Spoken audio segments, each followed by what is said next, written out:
Alléluia. Est-ce qu'on peut acclamer le Seigneur ce matin?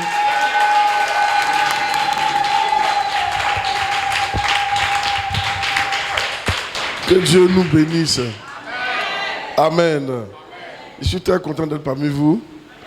Ça va, vous m'entendez? Ok. Que Dieu vous bénisse. On peut s'asseoir dans la présence du Seigneur. Alléluia.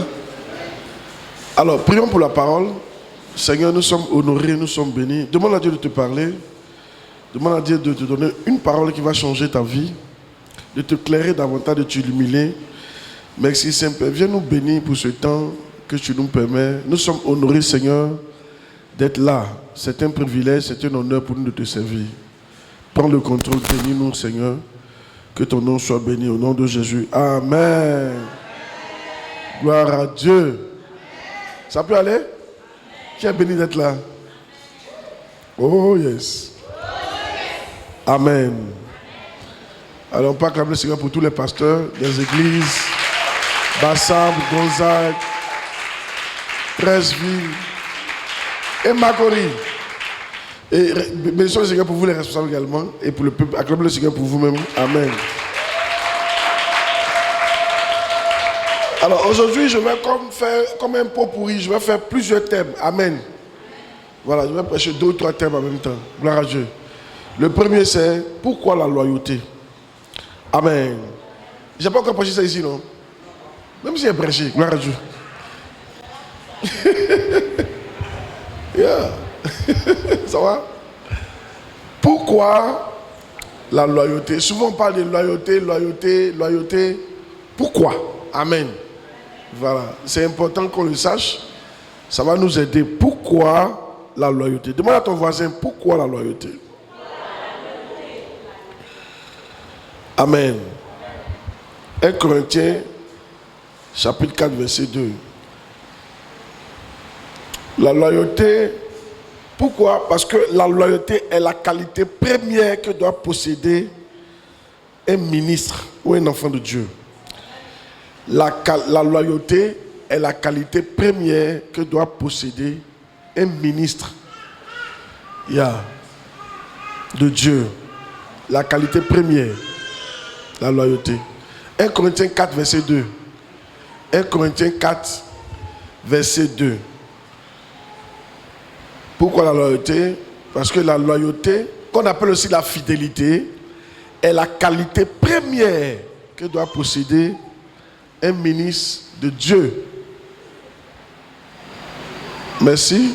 Du reste, ce qu'on demande des dispensateurs, c'est que chacun soit trouvé fidèle. Le mot fidèle ici, c'est le mot loyauté. C'est la même définition que loyauté. Dispensateur, c'est qui? Les serviteurs de Dieu, les enfants de Dieu. Amen. La première chose que Dieu attend de toi, ce n'est pas d'abord l'argent. Amen. Ce n'est pas d'abord te faire voir. Non. Ce que Dieu attend de toi, la première qu'il attend de toi, c'est que tu sois fidèle. Amen. Et ça, c'est important. Et le mot fidèle, c'est le mot loyauté. Donc, que tu sois loyal. Gloire à Dieu. Yeah. Vous savez, ne vous trompez pas. Hein. La manière que Dieu voit les choses et la manière que nous, les hommes, on voit les choses, c'est 2 choses différentes. La Bible dit, ce qui est élevé parmi les hommes est une abomination devant Dieu. Très souvent, ce que nous on aime là, ce qui nous impressionne n'impressionne pas Dieu. Ah oui, il faut que vous disiez ça. Ce qui nous impressionne, donc faites attention, ne faites pas confiance à vos yeux là. Un vrai chrétien ne doit pas faire confiance à ses yeux d'homme. Non. Tu dois faire confiance à la parole de Dieu qu'à tes yeux. Ce qui t'impressionne n'impressionne pas Dieu. Et souvent, ce qui t'impressionne est souvent une abomination devant Dieu. Quand Rick Joyner a eu sa vision, c'est un grand prophète, il est encore vivant. Dans la vision, ce qui s'est passé, c'est que c'est venu comme une télé, où Dieu l'a transporté dans le monde des morts. Et c'est là-bas qu'il a croisé l'apôtre Paul, il a croisé Adam, il a même croisé Ève.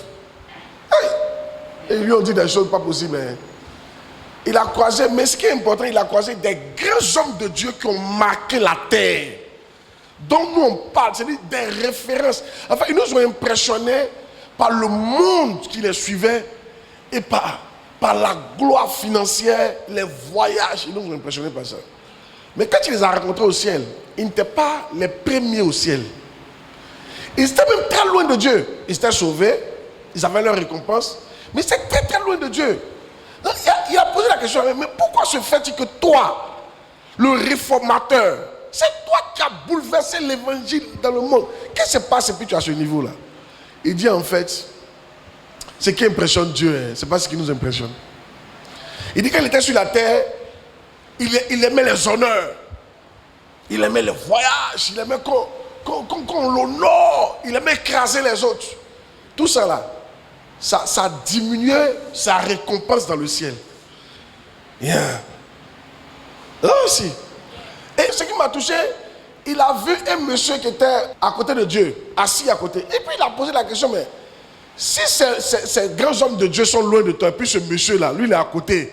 Ah, c'est que ce qu'il a fait là, c'était puissant. Il a dit non, il a gagné une seule âme. Il dit comment? Il va vous montrer ce qui impressionne Dieu. Alléluia. Hey, il dit c'était un clochard. C'était un clochard. Il était même dans ta rue. Il dormait dehors. Mais tu n'as pas fait attention à lui. Tu passais dans tes grosses voitures, tu l'as négligé. Il était clochard et dans sa vie de clochard, on lui a prêché l'évangile. Quand on lui a prêché l'évangile, il a accepté Jésus. Il a commencé à fréquenter une église. Et par la grâce de Dieu, les portes se sont ouvertes, il a eu du travail.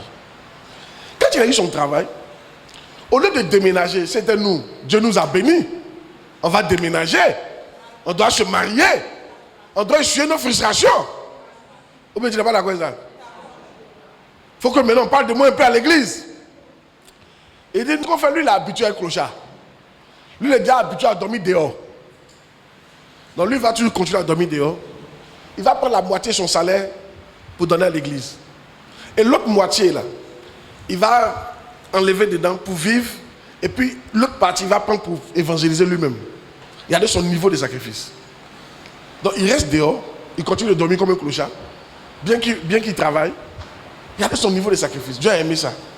De deux, quand il est mort, il dormait avec un autre clochard à qui il prêchait l'évangile, mais qui n'acceptait pas. Et ce jour-là, il faisait tellement froid. Lui, ayant les moyens, il avait des gros draps. Donc, c'était un seul gros drap. Il avait ça sur lui, il dormait. Et l'autre à côté grelottait. Et quand il a vu le froid, là, il s'est dit que ça, là, le gars risque de mourir. Donc, il a enlevé son drap et il a mis ça sur l'autre. C'est dans ça qu'il est mort. Il n'y a pas de plus grand amour que de donner sa vie pour un frère. C'est ce qui touche Dieu. Se donner pour les autres. Ça ne semble pas impressionnant. Mais c'est ça qui impressionne Dieu. Et c'est ça qui est puissant. La loyauté, quand on prêche ça, ça ne semble pas impressionnant. Mais la loyauté est quelque chose qui impressionne Dieu.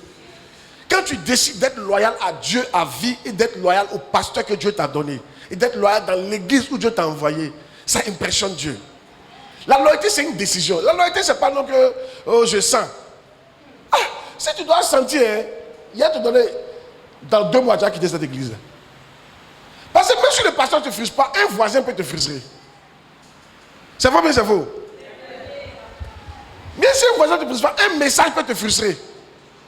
Un ordre peut te frustrer. Yeah. Mais la loyauté, c'est dit, je décide. Je suis à la miave, je meurs à la miave. Quelque chose, ça va ou ça va pas ou. Je suis chrétien, il y a l'argent, Dieu m'a exaucé, il m'a pas exaucé, je suis chrétien, frère. C'est ça là qui touche Dieu. Amen. Ce genre de personne impressionne Dieu. Dis Amen bien. Amen. Je vais vous parler de la loyauté un peu. Donne-moi Proverbe chapitre 20, verset 6. J'en ai parlé de mon direct. Qui a suivi mon direct hier? Qui était connecté? Qui était connecté? Levez les mains. Les loyaux là, ils se connectent. Hein? Amen.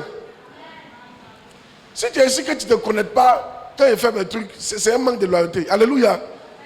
Hey. Oui, Proverbe chapitre 20, verset 6. Les chrétiens aiment trop impressionner les gens. Faut pas. La personne impressionnée, c'est Dieu. Et Dieu, il y a des choses qui l'impressionnent. Amen. Hey! Même ma manière de prêcher là, ça n'impressionne pas les gens. Mais c'est ça que Dieu aime. Simplement, il faut dire la vérité aux gens. Il faut les éclairer. Je lis, non, laissez, je lis, merci. Beaucoup de gens, comme c'est affiché, je vais lire, alléluia. Beaucoup de gens proclament leur bonté. Mais un homme fidèle, qui le trouvera? C'est-à-dire un homme fidèle, c'est rare. Un homme loyal, là, c'est rare. C'est-à-dire, quand Dieu a trouvé un homme loyal, hein, il a trouvé quelque chose de rare. Et ça, vous ne savez pas. Or, si Dieu te trouve, Dieu suppose que tu es rare. Il va faire des choses qu'il n'a jamais fait avec les gens, avec toi. C'est là qu'on est béni, en fait. Il y en a qui prient beaucoup, mais ils ne sont pas loyaux. Ils prient beaucoup, mais ils sont déloyaux. Tu les vois, ils prient beaucoup, mais ils ont seulement 40 ans, ils sont à la 20e église. C'est eux qui voient toujours des visions. Amen. Moi, je connais un comme ça, là. Lui, Jésus parle toujours à lui. Mais il faut voir sa vie. Alléluia. Il était à la 4e église. Quand il venait dans mon église, j'ai réalisé, lui là, c'est un homme, il est déloyal déjà. Je vais l'enseigner. Donc j'ai commencé à l'enseigner. Par la grâce de Dieu, il a commencé à se... Mais déjà, tu sais, quand tu as fait ton église, déjà, j'étais en tout. Il faut qu'on te parle bien, que ça rentre. Alléluia. Au bout d'un temps, il s'est rébellé. Et il a commencé à mal parler de moi aux gens. Aujourd'hui, là, lui, il voit. Mais il faut le voir en train de prendre drogue, boire l'alcool, l'homme de Dieu, frapper les gens. Mais il voit, l'ange lui apparaît tous les jours. C'est ce que les chrétiens aiment. J'ai vu une grande vision, tu t'appelles tant. C'est pas mauvais. Mais ça n'impressionne pas Dieu. Ce qui impressionne Dieu, là, c'est ça. Est-ce que tu seras parmi les gens qui sont loyaux? Regarde, même le message qu'on prêche, depuis moi je suis chrétien, c'est le même message qu'il prêche. Il n'a pas changé mon message. Non. Il ne prêche pas l'argent. Dieu aime ça. Tu restes sur le message qu'il t'a donné. Alléluia. Tu es loyal. Ça va ou ça ne va pas où tu es dessus. Tu es à l'église. Hey, tu es à ton poste. Vous voyez ce qui impressionne Dieu. Vous voulez impressionner Dieu? Et ça, il faut faire. Si tu réussis à impressionner Dieu, Dieu va t'envoyer là où les gens, il va te donner ce pourquoi les gens se tuent. Il va te donner ça comme ça. Parce que tu l'impressionnes. Mais les hommes qui impressionnent, c'est ceux qui sont loyaux, fidèles. Je suis en train d'expliquer pourquoi la loyauté. La loyauté, parce que c'est ce qu'on demande, c'est ce qui est demandé. Mais pourquoi c'est demandé? C'est demandé parce que c'est ce qui impressionne Dieu. Ça impressionne Dieu que quelqu'un soit trouvé loyal. Si par exemple, je touche du bois, celui qui est ici là, en train de jouer la batterie, si par exemple, Jean, Dieu ne l'a pas appelé à une autre, Jean va dans la même église, va être pasteur, tout ça, Dieu ne l'a pas appelé à tout ça. Et puis il est là, il joue, et puis il devient un patron d'entreprise. Et puis il garde sa place. Il joue toute la batterie. C'est quelque chose qui va impressionner Dieu. Dieu serait impressionné. Ah! Un gars qui est patron d'entreprise, chaque dimanche il vient, il dépose sur la fin de patronat de côté. Puis il tape. Parce qu'il est loyal. Dans 20 ans, ça va.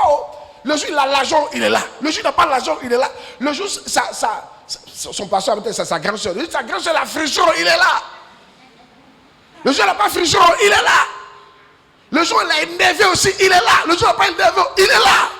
C'est en ce moment-là. Le jour il a l'impression que Dieu l'a abandonné, il est là. Le jour Dieu l'a pas abandonné aussi, il est là. Parce qu'il y a des gens, quand Dieu les abandonne, ils ne sont pas là. Quand Dieu ils ne sont pas là aussi. Tu as compris la partie là? En fait, quand c'est dur, ils ne font pas. Quand c'est trop bon, ils ne font pas aussi. C'est-à-dire, quand Dieu les exauce là, ils sont dehors. Ils ne prient plus. Quand il n'y a rien aussi, ils sont découragés. Eux, les gens, ils sont au milieu. Alléluia. C'est quand ça ne va pas trop. Voilà. Alléluia. Hey. Vous avez vu le message là? Il dit quoi? Un homme fidèle, qui le trouvera? Yeah. Nous avons connu un homme fidèle comme ça, il s'appelait Kenneth Hagin. Dieu l'a appelé pour prêcher la foi. Yeah. C'est pas parce que Dieu est toi que tu n'auras pas de problème. Kenneth Hagin, quand sa maman était enceinte, c'est l'un des plus grands professeurs, le père spirituel d'Oyedepo, c'est le père de la foi, le courant de la foi là. C'est lui le père de ça mondialement. Si tu veux aller voir ces vidéos, il est mort maintenant, il est mort en 2003.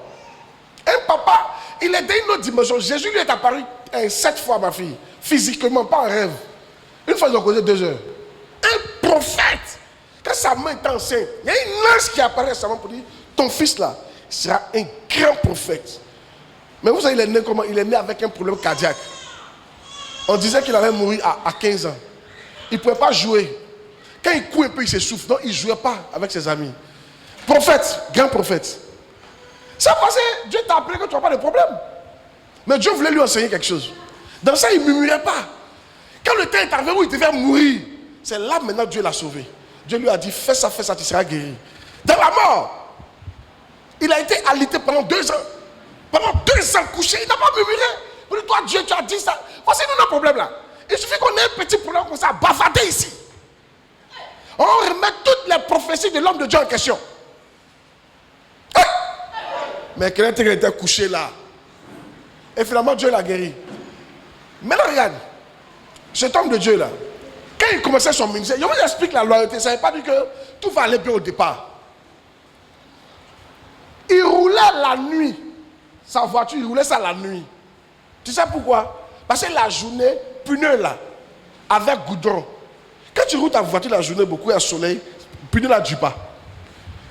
Donc lui, il roulait ça la nuit pour que le pneu dure. Parce qu'il n'avait pas l'argent pour changer pneu. L'homme de Dieu, alléluia, qui doit changer le monde entier. Mais il ne se plaignait pas. Une fois, il est parti prêcher comme ça, en espérant avoir un peu pour venir payer sa maison. Quand il est parti, ce qu'on lui a donné, ça ne valait même pas le tiers de la maison. Il a payé sa femme pour dire, ah, on n'a pas eu, hein. La femme dit, Dieu va faire par la grâce de Dieu. Mais il n'a pas blâmé Dieu. Pour dire, oh, toi, Dieu là même, hey, je suis fatigué. Je suis fatigué. Je te passe pendant combien d'années? Je te sais, il a toujours souffert. Il n'a jamais dit ça. Il était toujours heureux de servir son Dieu. Le plus important, ce n'est pas l'argent que Dieu lui donne. Le plus important, c'est qu'il soit sauvé. C'est que son nom soit écrit dans le livre de vie. C'est un honneur d'être enfant de Dieu. Ah, il peut prêcher à quelqu'un. C'est ça la loyauté. Beaucoup d'entre nous, c'est quand ça ne va pas, on ne se plaint pas de Dieu. Dieu, moi je suis ton fils, tu me donnes rien. Ceux qui n'ont rien, c'est à eux que tu donnes. Ceux qui ne te savent pas, c'est à eux que tu donnes. Tu donnes. Ça bavarder, tu dis des choses insensées. Mais, à la mort de Kenneth Hagin, écoutez-moi très bien, il est resté loyal sous le même message de la foi. À sa mort, sa dîme faisait 1 milliard. Yeah. Dîme, il n'y a pas d'argent là.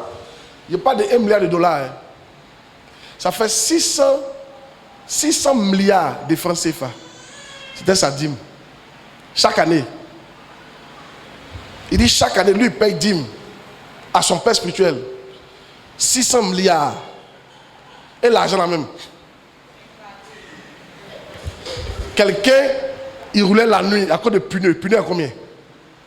Mais comme il est resté loyal et fidèle, Dieu a fini par le bénir. Dieu va tester ta fidélité. Dieu va tester ta loyauté. Il y a des prières qui ne sont pas exaucées maintenant. Il y a des jours, c'est comme si Dieu t'a abandonné. Je te dis la vérité. Il y a des jours, tu auras des problèmes. Mais tout ça, c'est pour tester ta loyauté.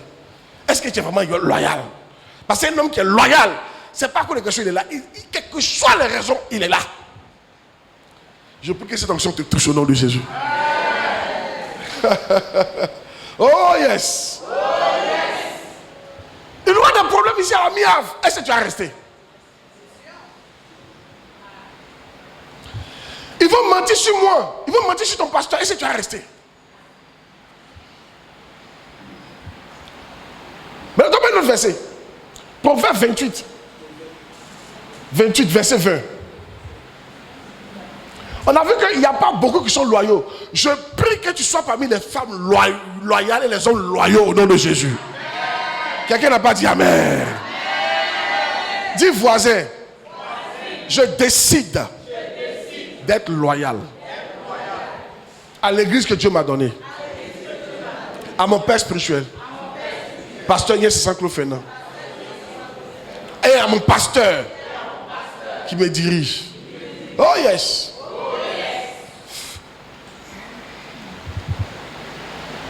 Non, pas 2 Corinthiens. Proverbe. Elle n'entend pas bien. Proverbe 28, verset 20.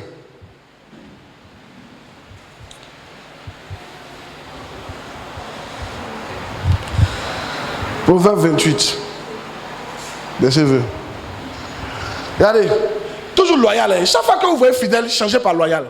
Et un homme loyal est comblé de bénédictions. Et ça va vous expliquer pourquoi la loyauté. D'abord, parce que c'est ce qui est recommandé. Pourquoi c'est recommandé? Parce que c'est ce qui impressionne Dieu. Maintenant, pourquoi la loyauté? Parce que c'est les gens loyaux qui sont comblés de bénédictions. Si vous voulez faire une recherche, tous ceux qui sont vraiment bénis, c'est les gens qui sont loyaux. Ils ont toujours un papa à qui ils sont loyaux. Tous les gens qui sont indépendants, il faut aller voir leur vie. Ça fait un temps ici dans le ministère. Même les hommes d'affaires, ça fait ça, ils voient les gens.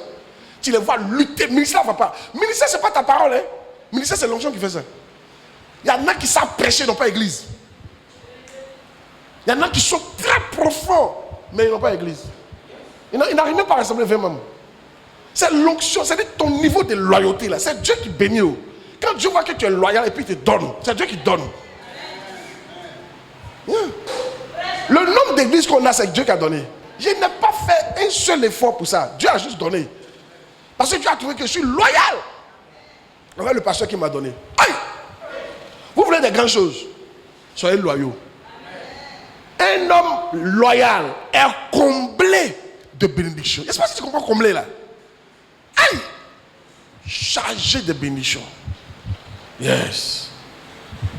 Maintenant regarde, celui qui se hâte à s'enrichir ne reste pas impuni. La plupart des gens qui sont déloyaux, c'est les gens qui sont pressés. C'est vrai, mais c'est faux. Oh, je suis là, ça fait trop durer, je ne vois rien. Allez, je m'en mets maintenant dans le ministère des lacs et des rivières. Miab, c'est quoi? Mission internationale de vie. On a trop fait. On n'a rien vu. Allez, paf! Ministère des lacs et des lagunes. Papa, quand était trop mon père, je l'ai trop honoré, je n'ai rien vu. Maintenant, je suis mené à papa, Zébouézé.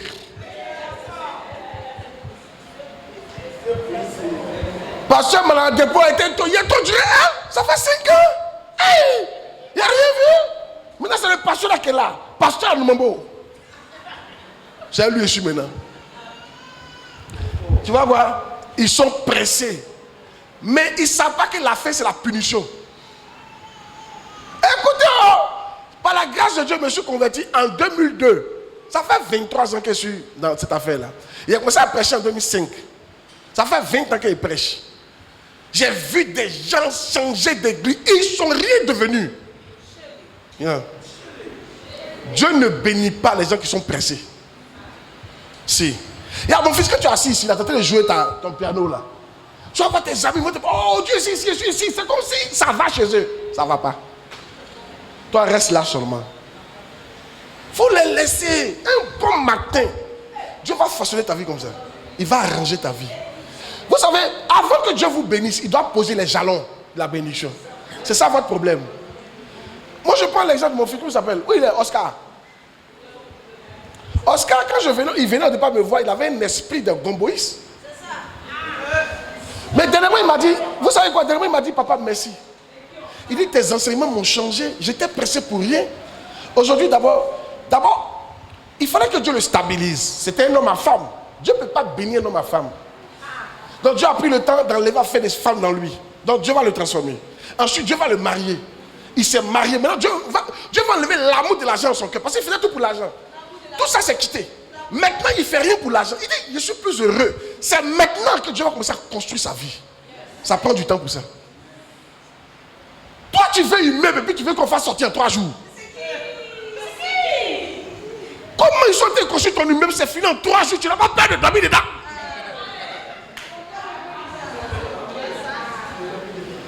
De prêcher, mais de pas prêcher. Hey! Comment quelqu'un, tu rentres dans la voiture et puis il te dit que son permis, là, c'est en un jour, lui, il a appris ça. Et tu es avec lui. Comment tu peux monter dans un avion et dire que le pilote a fait une formation de 3 jours? Le pilote de l'avion a fait une formation de 3 jours. Frère. Attends, il y a un dessin avant que tu décolles. Parce qu'une fois que tu as décollé là, on a vous dit, oh. Les gens ne sont pas sages. Ils sont pressés.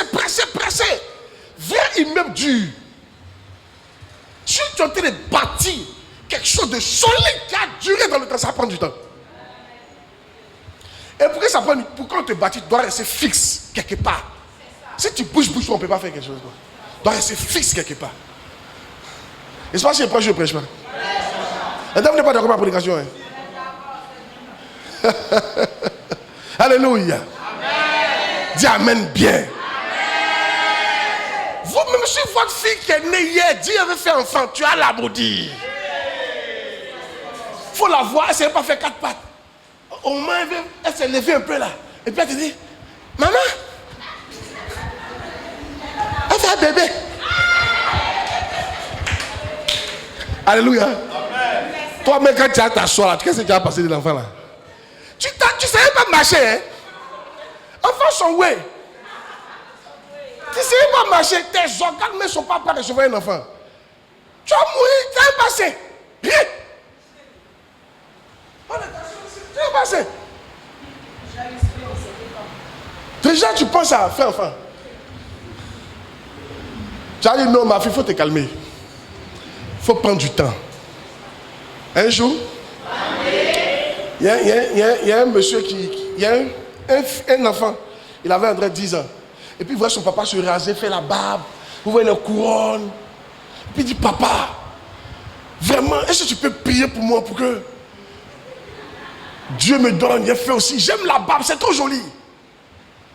C'est la réponse de son papa qui m'a touché. Son papa lui a dit, mon fils, je n'ai pas besoin de prier pour toi pour que tu aies la barbe. Il faut attendre.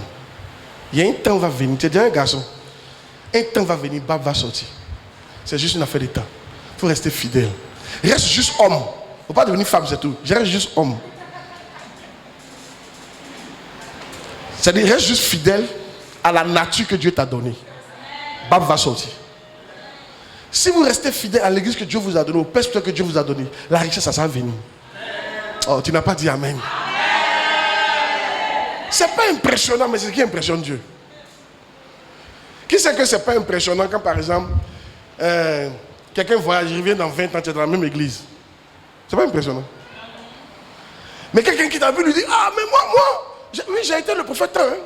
Tu crois l'homme de Dieu, j'ai été à Al-Fukao, j'ai été à Vazonneur, j'ai été à Papa John Robert, j'ai été... C'est comme c'est impressionnant, quoi.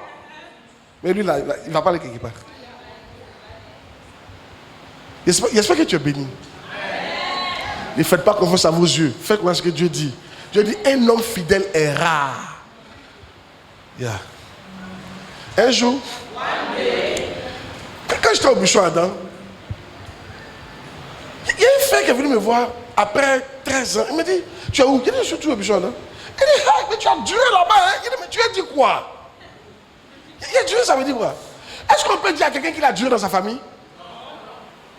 C'est toi qui es sauvé. Ma fille, tu t'appelles comment? Fatine. Ton nom de famille? Quoi? Dansoko. Ah, mais Dansoko, tu as duré dans cette famille-là, hein? Tu ne sors pas? Pourquoi tu ne sais pas ton nom? Tu as trouvé que c'est moi qui ai un problème? Mais pourquoi elle va changer son nom? Tu es né dans Soko, tu vas mourir dans Soko. Si avant tu ne savais pas ça, maintenant tu sais. Tu es venu à la Miave là. Tu es à la Miave, tu dois mourir Miave. Acclame puissamment le Seigneur. Dis à quelqu'un, c'est ce qui est normal. C'est vrai mais c'est faux? Pourquoi ça fait les gens ils sont plus loyaux maintenant, hein? Ils sont plus fidèles à ce que Dieu leur donne. Tu vois des garçons qui veulent devenir femmes. Et lui il est né garçon, il veut mourir femme. Il veut mourir youbi, pédé. C'est fort. Faut voir en Europe là-bas en train de se piquer les qu'on appelle les hormones des femmes pour que Bab quitte, pour que sa peau devienne lisse. Toi tu es né garçon. Les gens quand ils viennent dans ton église, tu dois leur prêcher la loyauté, faut te fatiguer. Mais s'il a été déloyal à sa propre nature, c'est pas à toi, il sera loyal. Je ne sais pas si tu vois la partie là. Une femme, toi tu es femme jolie, femme qui est jolie comme ça. Hein? Tu es là. Non, moi je suis arrivé sur la terre, c'est un garçon. Tu as fini garçon. C'est quelle manière de penser ça là? Et si Dieu t'a fait femme, hein, c'est que c'était en tant que femme, tu pourrais réussir. Moi, je te dis, si tu deviens un garçon, tu vas échouer où? Oh yes. Elle croit que le garçon est facile. Garçon? Non, être garçon, c'est pas du jeu. Hein? Femme, elle va te dire, un jour, on me marier. Mais garçon, tu n'es pas dans ça. Hey! Qui est béni par le message? Donc, pourquoi la loyauté? La loyauté, c'est ce qui est demandé. C'est ce qui impressionne Dieu. Et c'est les gens qui sont loyaux qui sont comblés de bénédictions. Yeah. 2. Pourquoi la loyauté? La loyauté à cause de la 5e colonne. La 5e colonne. Hey! La 5e colonne. Jean 14, verset 30. La 5e colonne.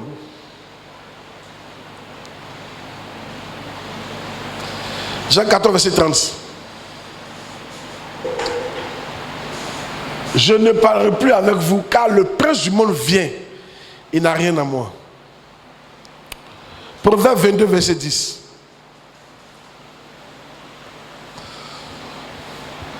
Quelqu'un me donne, donnez-moi le livre de loyauté, tout ce qui est loyauté. Donnez-moi, tout ce qui est loyauté.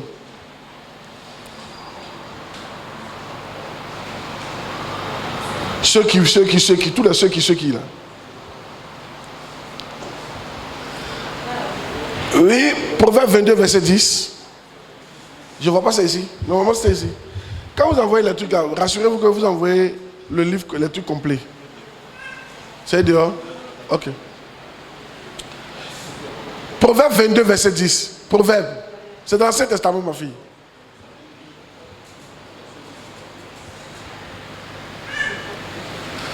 Je vais vous présenter la 5e colonne. Ils sont dangereux. Voilà. Voilà, tout ça là, mettez ça ensemble. Mettez ça ensemble. Ça vient, laissez, ça vient. Ils sont tous m'envoyer ça là-bas. Proverbe 22, verset 10. Donne mon fils. Merci. C'est bon, c'est ici. Non, non. Il y a tous ceux qui s'écrivent. Attends. Regardez les loyautés là. Regardez ça. Attends. Voilà. Ceux qui. Il y avait un. Tiens, il y avait un de chaque. Parce qu'on a arrangé ça. Il y avait un de chaque. Voilà. Ne mélangez pas. Il y a leur livre et puis il y a le livre qu'on a envoyé. Il y avait un de chaque. Il y a 4 ici. Ok. Il y a 4 ici. Voilà, regardez. Chassez le moqueur. Ceux qui vous présenter, on doit les chasser de l'église s'ils ne veulent pas changer. Chassez le moqueur. Et la querelle prendra fin. Et les disputes cesseront. Le dernier verset à ce niveau-là. Matthieu 12, 30. Matthieu 12, 30. Donne. Merci. Ça va? Si elle n'en plus, c'est bon. Ah, je vais comme ça. Matthieu 12, 30. Aïe! Matthieu 12, 30. Donc on a dit le deuxième point, c'est à cause de quoi? La 5e colonne. Regardez. Celui qui n'est pas avec moi est contre moi. Si tu es dans notre église que tu parles mal de l'église, tu es contre nous. Tu es contre nous. Et si tu continues comme ça, on te chasse. Tu fais partie de la 5e colonne. La 5e colonne, c'est qui? Un jour, il y avait un guerrier qui partait en guerre contre une grande nation qu'on ne pouvait pas battre. La nation était clôturée comme Jéricho. Personne ne pouvait entrer ni sortir. Le général est là. Ils sont venus camper et puis il dit, il attend bientôt qu'ils vont entrer. Donc il y a un petit qui est parti le voir. Ah, le vieux. Général, comment tu as fait pour entrer là? Puis le général lui dit, à cause de ma 5e colonne. Il dit, comment ça? Il y a 4 colonnes. On est 4. Je vois 4. Il dit, il y a une 5e. Il dit, la 5e est dans la ville. C'est des infiltrés. Comme des espions, ils sont entrés dans la ville. La nuit, ils vont ouvrir le portail. Et on va entrer. Et ce qui s'est passé. La 5e colonne, c'est les gens qui sont avec vous, mais ils ne sont pas avec vous. Il est là, mais pas son temps à parler mal de l'église. Il n'est pas avec vous. Lui, là, il est plus dangereux que Satan. La Bible dit, je bâtirai mon église et les portes du séjour des morts ne prévaudront pas. Quand Dieu bâtit son église, quand Satan vient, Satan ne peut pas contre l'église. Mais là où Satan est fort, il envoie des infiltrés. C'est les infiltrés qui détruisent l'église de l'intérieur. Je vous dis ça pour que quand vous les découvrez, vous puissiez les dévoiler. Dites au pasteur. Pour dire, il y a un tel serpent, lui là c'est un serpent, il est dans l'église. Non, non, non. Ceux-là vont détruire l'église. Bien. Qui sait que pour que les rebelles dans le temps arrivent à Abidjan ici, ils ont infiltré Abidjan d'abord? Vous savez pas ça? Bon, dans le temps, les rebelles, actuellement, c'est plus les rebelles, gloire à Dieu. Mais là, une technique, c'est qu'ils ont infiltré Abidjan. Ils ont infiltré tous les coins. C'est vrai ou c'est faux? Ah. Donc, quand il dit la cinquième colonne, c'est qui? Première, c'est ceux qui vous quittent. Vous êtes ici, il y a des gens qui vont vous quitter. Hein. Je vous dis en même temps. Oh, forcé. Il y a des gens qui te quittent, parce que s'ils ne te quittent pas, ils vont te détruire. Donc, Dieu permet qu'ils te quittent. Ça va te faire mal, tu vas pleurer. Mais c'était mieux qu'ils partent. Il y a des gens qui te quittent parce qu'ils ne veulent pas changer. Ou bien parce qu'ils n'aiment pas la manière de faire de l'église. Ils ont un autre esprit. Tu as beau faire, ça ne change pas. Ils vont te quitter. Amen. Il y en a qui te quittent parce qu'ils sont orgueilleux. Ils n'aiment pas qu'on parle sur eux. Amen. Ceux qui vous quittent. Écoutez-moi, mais une fois que quelqu'un quitte votre église, c'est un ennemi. Oui, tu dis tu ne parles pas, mais le fait que tu aies quitté, ça parle. Regarde, si quelque chose était bon, tu ne quittes pas. Tu peux quitter une femme et puis dire non, elle était bien, mais il m'en va. On dirait que vous n'avez pas compris la partie là. Hein? Les hommes, je sais qu'ici vous avez connu beaucoup de femmes. Les femmes que vous avez quittées là, pourquoi vous avez quitté? Elle était bien, mais avait un mais. C'est vous, c'est vous. Donc ça veut dire qu'il y a un problème. Le fait que tu l'aies quitté là, tu n'as pas besoin de parler. On sait qu'il y a un problème. Donc quand quelqu'un quitte votre église, il est en train de dire aux gens, il y a un problème dans cette église, il y a un problème. Quelqu'un ne peut pas quitter l'église et puis tu as causé à lui comme avant. Quelqu'un ne peut pas quitter l'église et puis toi, tout le temps, tu es en contact avec lui. Pourquoi? Qu'est-ce que tu es en train de faire? Bientôt, il va te contaminer, tu vas quitter l'église aussi. Il faut te protéger. Oui, on n'a pas dit que notre église est parfaite, on n'est pas parfait. Gloire à Dieu. Mais quand tu nous quittes, c'est une parole. Vous croyez, il y a un verset qui parle de ça dans Jude. Hey, attends, chercher pour vous donner. Jude. Ceux qui nous quittent. La Bible dit qu'il n'était jamais des nôtres. On appelle les gens qui se séparent. Hey. D'avance, je vais me mettre. J'essaie de vous prêcher la parole. Oh. C'est pour ça qu'il parle de donner un verset. Il ne faut pas dire que non, il invente. Il dit quoi même? Ouais, mon frère. Donne un verset. Toi es là. Ne pas nous mentir ici. Gloire à Dieu. Oh yes. Jude, allons-y. Ce sont des écueils. Ouais, allons-y. À ceux qui ont été appelés. Oui. Oui. Car il s'est glissé parmi vous certains hommes dont la condamnation est écrite depuis longtemps. Donc il va citer ces impies qui changent la grâce de notre Dieu en dissolution en régnant notre seul maître Jésus-Christ. Donc ceux qui réunissent Jésus-Christ, il a fait attention à eux. Oui, allons-y. Les sectes, vous voyez là. Ceux qui disent que Jésus n'est plus à la page, ceux-là. C'est fort. Amen. Il ne faut même pas dire un mot même. C'est très très fort. Gloire à Dieu. Et leur condamnation est écrite depuis longtemps. C'est des ennemis parmi nous. Je vous rappelle, à vous qui savez fort bien toutes ces choses, que le Seigneur, après avoir sauvé le peuple et l'avoir tiré du pays d'Égypte, fit ensuite périr les incrédules. Continue. Qu'il a renversé pour le jugement du grand jour, enchaîné éternellement par les ténèbres les anges qui n'ont pas gardé leur dignité, mais qui ont abandonné leur propre demeure. Qui ont abandonné, oui, reviens. Qui ont abandonné leur propre demeure. C'est dangereux d'abandonner sa demeure. Continue. Demain, Dieu t'a donné l'église, toi tu abandonnes. Amen. Que Sodome et Gomorrhe et les villes voisines qui se livraient comme eux à l'impudicité et à des vices contre nature sont donnés en exemple suffisant la peine d'un feu éternel. Oui. Malgré cela, ces hommes aussi entraînés par leur rêverie, suivent pareillement leur chair, méprisent l'autorité, injurient les gloires. Ils méprisent l'autorité. L'un des signes, c'est que l'autorité ici, là, à Bassam ici, c'est pasteur Adipo. L'autorité à Gonzague, c'est qu'on appelle Michel Kwaku. L'autorité à Trècheville, c'est Abiba, pasteur Abiba, pasteur Abiba. L'autorité où c'est encore? Makori, pasteur Jésus. Et puis qui encore? L'autorité à chose. Ministre de ce qu'on appelle Raphaël. Et puis l'autorité sur toute l'église, c'est moi. Mais eux, ils méprisent l'autorité. Ils sont parmi nous, mais ils ne considèrent pas. Ah! Il est Dieu ou bien, vous exagérez trop.